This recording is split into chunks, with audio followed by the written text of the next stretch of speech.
일반 non-크리스천들도 듣고 읽으면서 글을 읽으면서 복음을 받아들일 수 견증학적으로 받아들일 수 있고 글을 아주 예리하게 잘 쓰던 사람이었어요. 이 사람이 어린 시절을 보면 정말 힘들고 어려웠던 시절들을 보내와서 정말 자신의 슬픔을 누구한테 나눌 수 없는 시절을 보내와다 보니까 강하지 않으면 안 되는 삶을 살아왔던 사람이셨습니다. 그래서 공부는 잘해서 객관적이고 탁월한 글을 썼는지 몰라도 그래서 많은 사람들한테 호소를 했는지는 몰라도 왠지 마음은 젖어든 느낌이 별로 안 나던 것 같아요. 그런데 저 여자 조지 데이먼이라고 저 여자분은 사실 마르크스주의자였습니다. 그러니까 공산주의자였었어요. 이 공산주의자의 입장을 가지고 있었던 그 여자가 C.S. 루이스의 글을 읽으면서 복음을 받아들인 케이스입니다. 그래서 이 복음을 받아들이는 과정 안에서 C.S. 루이스는 어떤 사람일까 너무 궁금한 거예요. 나이가 60이 돼가지고 이제 만나보니까 C.S. 루이스가 너무 매력이 없는 남자인 거예요. 그래서 이 여자가 그랬대요. 나는 60평생 살면서 당신한테 거지 같은 건 처음 봤다고. 이렇게 재미없는 인간이 어디 있냐고. 당신 사랑이 뭔지는 아냐고. 그러니까 조지 데이먼의 말에 C.S. 루이스가 나는 사랑이 뭔지를 모른다고. 나한테 사랑을 알려달라고 그랬더니 조지 데이먼이 우는 것부터 시작을 했대요. 그동안 자기는 슬픔을 느낄 수 있었던 상황이 아니었습니다. 슬픔을 느끼면 인생이 무너지는 거였습니다. 그런데 눌려왔던 슬픔의 감정들을 느끼면서 표현하는, 그래서 우는 감정들의 시간을 보냈대요. 그랬더니 나의 감정을 느끼기 시작하니까 상대방의 감정이 느껴지기 시작하는 거예요. 저는 이 부분에 대해서 저는 참 귀하게 생각을 합니다. 상담을 처음에 공부할 때 어느 교수님께서 저한테 그런 말씀을 하셨어요. 훌륭한 상담사의 조건은 뭔지 아냐고. 공감을 잘해주는 거 아닐까요? 많은 이론적인 내용들을 섭렵하는 것이 아닐까요? 라고 얘기를 했어요. 틀렸다고. 너 미국에서 가장 탁월한 상담사는 누군지 알아? 어떤 사람인지 알아? 아직 미국을 안 가서 모르겠습니다. 미국에서 가장 탁월한 상담사로 인정받는 최고의 조건은 그 사람이 상담을 얼만큼 많이 했느냐가 중요한 것이 아니라 그 사람이 얼만큼 상담을 많이 받아봤느냐가 중요하거든요. 나의 슬픔을 느껴보기도 하고 나의 외로움을 느껴보기도 하고 나의 어떤 처절함을 느껴보기도 하고 나의 어떤 절박함을 느껴보기도 하는 그런 감정의 경험들. 내가 그런 감정을 느껴본 적이 없는데 어떻게 다른 사람의 절박함을 느낄 수가 있어요? 내가 그런 슬픔을 느끼기를 싫고 외면하는데 어떻게 다른 사람을 치유할 수가 있어요? 내 감정을 느끼지를 못하니까 다른 사람을 항상 지적하는 겁니다. 그 말을 듣는데 뒤통수를 맞는 기분이었어요. 시간이 흘러서 하나님의 은혜로 한세대학교 그리고 신학대학원에서 강의를 9년 10개월 동안 했었습니다. 9년 반 정도. 학생들이 젊은 학생들이 저한테 물어봐요. 어떻게 하면 치유생을 할 수가 있냐고. 어떤 책을 보면 알 수가 있는 거냐고. 내가 항상 똑같은 말을 합니다. 너의 슬픔을 느낄 줄 알아야 된다고. 너의 슬픔을 느끼지 못하면 사역 현장에 가면 성도들한테 지적한다고. 객관적인 말만 할 거라고. 슬픔을 느낄 때 같이 울어주고 외로움을 표현할 때 같이 안아줘. 그게 회복이라고. 그게 치유라고. 그거는 한 몸으로 되는 게 아니라고. 그런 말들을 희종이라고 합니다. 좋은 엄마는 어떤 엄마일까요? 울고 있는 아이를 향해서 그만 또 창피하게 말이야. 이런 엄마가 아닙니다. 아까 말씀드렸던 것처럼 객관적이고 탁월한 어떤 가르침에는 어떤 깨달음이 있는지는 모르겠지만 생각은 바뀌지는 않습니다. 사람은 사랑받는 느낌이 느껴질 때 변화가 되어지거든요. 내가 잘못되었구나. 슬픔을 느끼는 그런 시간들이 경험되어지니까 C.S. 루이스는 이런 말을 해요. 사실 조지 데이먼과 결혼을 해가지고 살았던 기간은 3년이었고 이 여자는 암으로 죽었습니다. 근데 병원에서 1년 6개월 정도 살려 죽을 거라고 했지만 서로의 사랑을 통해서 3년을 더 사는 거예요. 그리고 C.S. 루이스도 자신의 인생을 회고했을 때 내 인생의 가장 빛나는 순간은 조지 데이민과의 3년이었다. 그래서 그 기간을 통해서 만들어진 책들이 보시는 4가지 사람. 객관적이면서 논리적이고 그러면서도 너무 감정에 치주하는 그런 글들을 써내기 시작하는 거예요. 여러분, 나의 감정을 안다는 것, 그리고 감정에 솔직한다는 것은 절대 부끄러운 것이 아닙니다. 내면에 성장되어지는 것은 인내심이 필요하기도 하고 때로는 외로움이 있기도 합니다. 외로웠던 시절들을 내가 웃고 외로웠던 시절들을 내가 그냥 참고 지냈던 시간들 혹시 이 중에도 있는지 모르겠습니다. 내면 아이는 정말 소중한 사람들한테 자꾸만 표현되어집니다. 사람은 일종의 어떤 삶의 가면을 쓰고 있어서 사랑받고 싶은 마음과 인정받고 싶은 마음과 어떤 조직에서 버림받고 싶지 않은 그 마음 때문에 자기 것들을 어느 정도는 감추고 삽니다. 그런데 이완관계라고 해서 가족관계 안에서는 자꾸만 내 것이 나와요. 내면 아이가 늘 화나 있는 사람들이 있습니다. 늘 화나 있어요. 그 아이들은, 그 내면 아이가 늘 화나 있는 사람들은 건들기만 하면은 이놈 자식이 말이야, 그냥 이 강의를 준비를 하면서 어떤 분이 저한테 물어보셨어요. 그래서 이게 해결책이 뭐냐? 해결책은 내면 아이를 만나는 겁니다. 내면을 어떻게 만드느냐? 하나님의 말씀으로 만나셔야 됩니다. 여러분, 기독교 성당을 공부를 한 것은 정말 하나님이 저를 인도해 주신 학문이라고 저는 생각을 합니다. 처음엔 제자훈련을 받다가 왠지 안 되는 것 같은 그런 어떤 그런 것이 있었거든요, 저한테는. 말씀을 거짓말할 리가 없는데 왜 안 바뀌지? 이런 의문이 있었습니다. 그러면서 공부를 하면서 여기까지 오게 되어졌는데, 사실은 이런 공부를 하면서 이 자리에 여러분들한테 이런 내용들을 전달하는 이런 시간이 저에게 있다는 것 자체가 너무 기적이에요. 사실 아내한테도 야, 우리 인생에 이런 일도 있나? 사실은 이게 공부를 하면서 이렇게까지 할 생각을 못했거든요. 어쨌든 여러분, 내면 아이를 늘 주님의 말씀으로 위로해 주시고 권면해 주시고 지지해 주셔야 됩니다. 그러면 이 사람의 말씀이 내 안에 생명이 되어져요. 살아있는 느낌이 들어집니다. 아까 말했던 교류분석이라는 영역이 있는데 그 교류분석에는 인생 각본이라고 하는 분야가 있습니다. 각본이라고 해서 배우들이 어떤 각본에 의해서 어떤 연기 활동을 하는 것처럼 나중에 우리의 어떤 각본에 의해서 생각을 하고 행동을 하는 그런 각본의 영역들이 있단 말이에요. 그 인생 각본을 제가 한번 내면이라고 연결해가지고 한번 해놨어요. 그래서 5가지의 내용이지만 엄밀히 말하면 이 내용들은 인생 각본이라고 얘기를 합니다. 이것을 가지고 한번 다 같이 읽어볼까요? 첫 번째, 시작. 완벽하라. 자, 다시만요. 이 완벽하라가 누가 누구한테 하는 말입니까? 내가 내 자신한테 하는. 아무도 완벽하라고 말한 적이 없는데 내가 완벽하게 하는 거예요. 두 번째, 강해져라. 저는 어릴 때 강해져야 살 수 있다고 생각을 했습니다. 왜냐하면 말해봤자 아무도 이해하지 못했으니까. 내가 좀 그냥 외면하고 살았던 것 같아요. 그래서 우는다는 걸 전해가면 낯설었던 시간이 있습니다. 근데 변화되는 것은 울어도 뒷감정이라고 하니 뒷감정이 그래도 깸적하지는 않네요. 괜찮습니다. 세 번째, 타인을 기쁘게 하라. 누가 기쁘게 하라는 거예요? 내가 내 자녀한테 저 사람을 위해서 한번 기쁘게 하라고 부지기에 엄마 아빠랑 싸우면 둘이서 화해시키려고 하는 사람들. 타인을 기쁘게 하라는 거예요. 늘 타인 중심이죠. 나를 위해 살아본 적이 별로 없는 거예요. 늘 생각하면 나는 누구지? 내가 어떻게 해야 되는 거지? 네 번째, 열심히 해라. 너무 열심히 하는 거예요. 지쳤다는 거예요. 여러분, 목사님들은 전사님도 마찬가지로 우리 성도들이 열심히 신앙생활하는 거 좋아해요. 원하는 마음.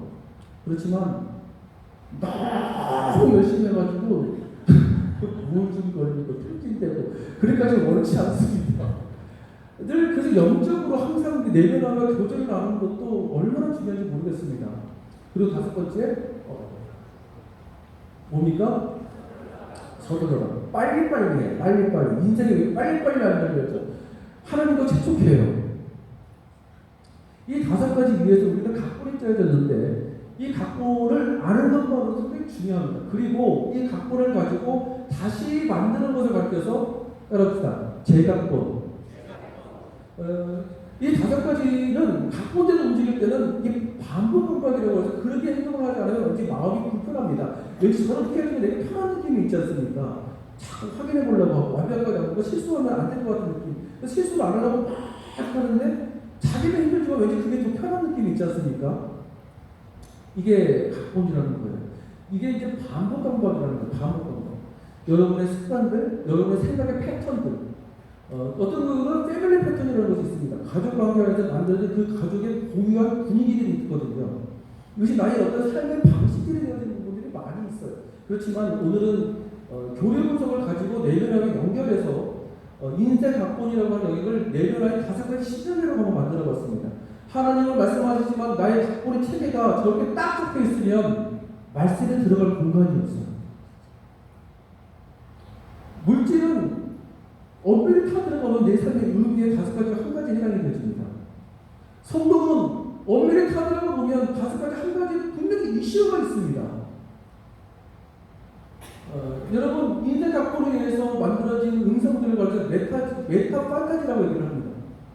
이 메타적 판타지가 성령의 음성이 아닙니다. 여기에 속으시면 안 됩니다. 하나님의 말씀을 여기에 속으면 안 됩니다. 바로 믿으셔야 됩니다. 하나님을 바로 믿으셔야 됩니다. 내가 혹시라도 가지고 있는 생각의 흐름들로 인해서 하나님의 인도라고 생각하는 부분이 있다면 끊으셔야 됩니다. 우리는 인생을 창렬하게 열어갈 수 있는 힘은 있지만 그렇다고 해가지고 나의 힘으로 정체성을 만들 수 있는 것은 없습니다. 늘 사랑받아야 되거든요. 이번 주제가 그리스도 안에서잖아요. 그리스도 안에서 사랑받으셔야 됩니다. 그래서 여러분 주님 안에 늘 거하셔서 화내려고 노력하지 않는 것으로 화가 더 날 거예요. 무슨 말이냐면 변화는 하나님의 영역입니다.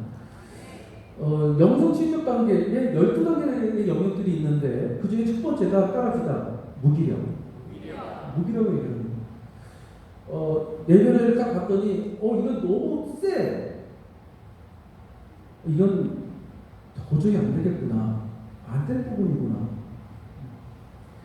이건 내가 할 영역이 아니구나라고 무기력할 때 하나님 편에서는 기회가 되어진다는 거예요.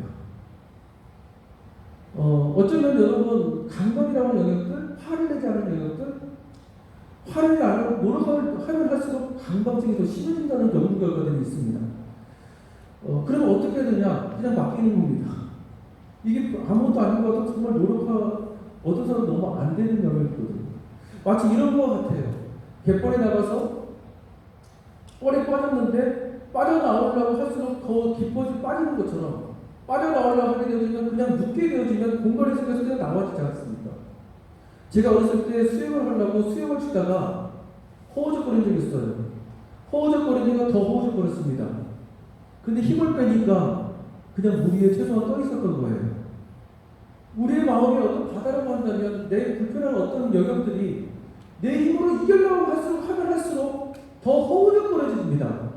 그냥 그것을 느끼면서 그것을 보면서 하나님의 시선으로 보면서 제 사명감증이라고 요즘 나오는 트렌드 사명감증으로 보면서 하나님 그 내면 아이를 만나주십시오. 안아주십시오. 그래서 많이 우십시오. 그러면 여러분의 인생에 놀라운 부흥의 은혜가 함께할 줄로 믿습니다. 우리 이 시간에 잠깐 찬양하고 기도하고 잠시 갖고 이 시간을 마치도록 하겠습니다. 나의 안에 거하라.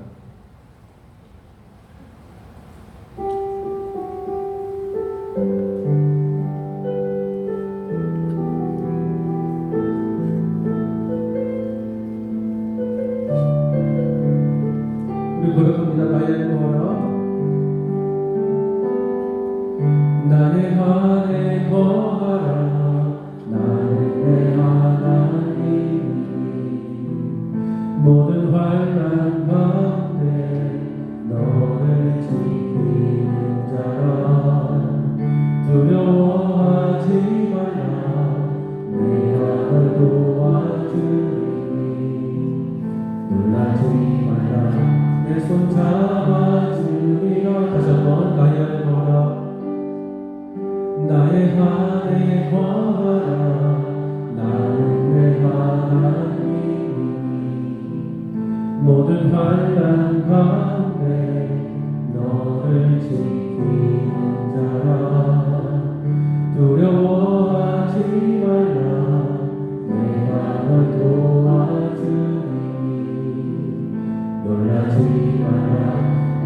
잡아주리라. 내가 너를 기려하여 불렀나니 너는 내 것이라 너의 하나님이라. 내가 너를 보배롭고 존귀하게 여기노라. 너를 사랑하는 내 여호와. 다시 한번 불러봅시다. 나의 안에 거하라. 나는 내 하나님이 모든 환난 가운데 너를 지키는 자라. 두려워하지 말라. 내가 널 도와주니 놀라지 말라. 내 손 잡아주. 다시 한번 나의 안에 거하라. 나는 내 하나님이 모든 환난 가운데 너를 지키는 자라. 두려워하지 말라. 내가 널 도와주니 놀라지 말라. 아멘. 내가 너를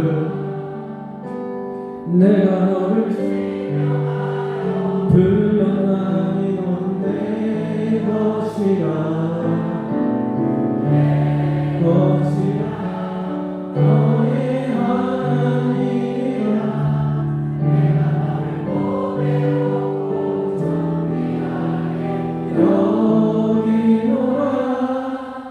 너를 사랑하는 내 여. 우리 주여 삼창으로 우리 내용을 기도하겠습니다. 주여, 주여, 주여.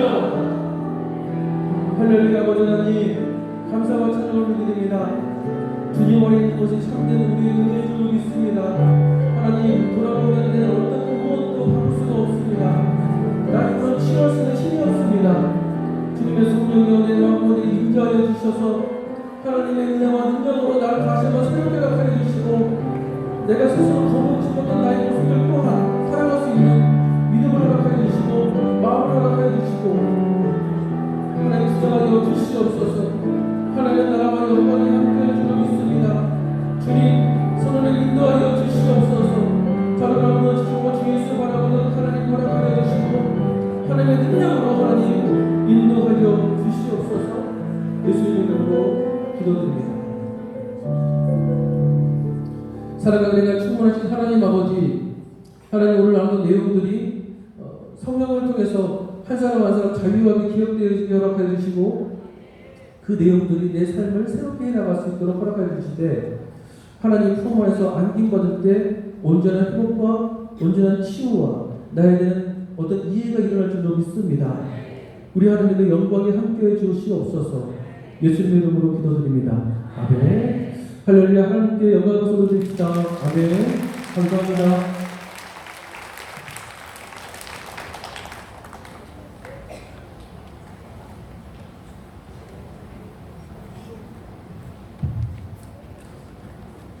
우리 좋은 특강해 주신 우리 김승현 목사님께 감사합니다.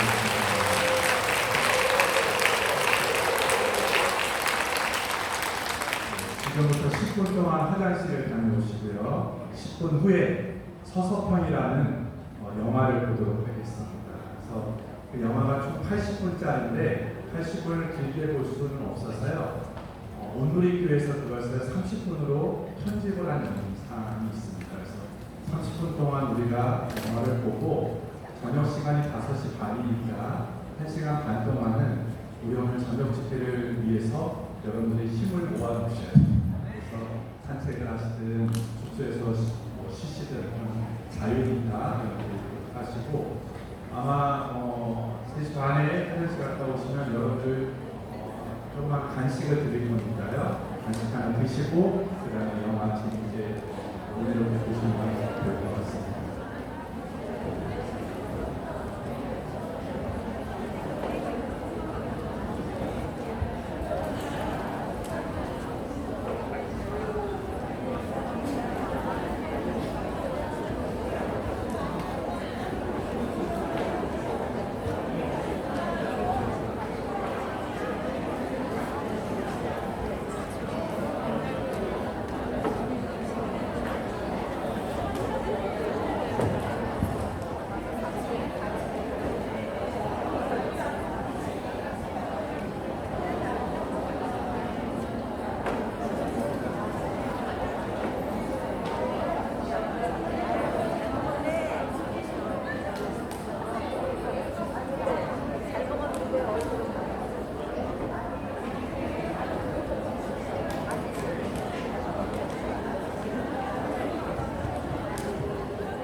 들어오세요. 저기 앞에.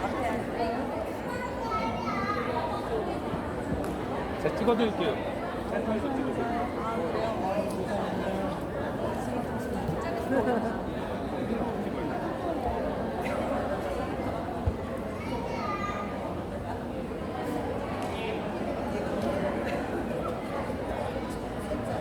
뭐지?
물풍선만 하면 될 것 같은데? 물총만 하라 그래서 내가. 이게 안 돼.